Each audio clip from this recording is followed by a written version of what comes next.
Hello, আসসালামু আলাইকুম। কেমন আছেন আপনারা সবাই? আশা করি ভালো আছেন। আমি আলহামদুলিল্লাহ ভালো আছি। আমি রুকু সোল থেকে রুকু আবারও আসলাম আপনাদের মাঝে একটা সুন্দর এবং মজাদার ভাজি রেসিপি নিয়ে। এটা আলু আর হলো করলা। করলা অনেকে তিতার কারণে খেতে চায় না। আমি এভাবে রান্না করি, তিতাটা অনেকটা কম লাগে। আপনারা ট্রাই করে দেখতে পারেন। এখানে আমি জিরার গুঁড়া, ধনিয়ার গুঁড়া, হলুদ গুঁড়া আর কাঁচামরিচ, পেঁয়াজ, রসুন আর অনেকগুলো বাদাম, বাদাম, তারপর লবণ, তেল আর দিয়েছি হলো গরম মশলা, সাদা এলাচ যেটা সেটা, আর কয়েকটা দালচিনি।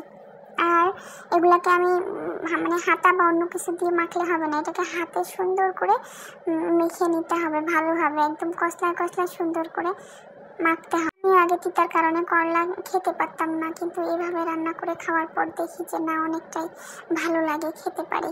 তাই এখন আমার এটা খুব প্রিয় হয়ে গেছে। আপনারাও ট্রাই করতে পারেন।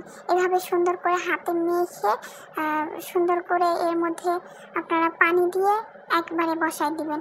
মানে আমরা অনেকেই আছি এটা চুলায় দিয়ে বাগার দিয়ে তারপর বসাই দেয়, কিন্তু ওই সিস্টেমে না, এটা আপনারা পানি দিয়ে একবারে সেদ্ধ পানি যতটুকু লাগে হালকা পরিমাণ একটু দিয়ে তারপর ওটাকে দিয়ে ঢেকে দেবেন। আপনারা ঢেকে দিয়ে আপনারা নাড়ানাড়ি করবেন না, মাঝখানে চাইলে একবার নাড়াই দিতে পারেন।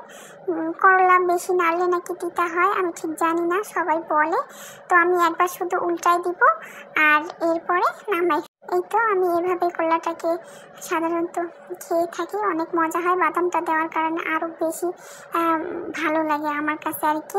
বিশেষ করে খুব পছন্দ করি আমি এই বাদামটাকে, খুব ভালো লাগে। আপনারাও একবার ট্রাই করে দেখতে পারেন। তিতা অনেকটা কম লাগে এইভাবে করলে, একবার ট্রাই করবেন। আশা করি আপনাদেরও ভালো লাগবে। খোদা হাফেজ, ভালো থাকবেন সবাই।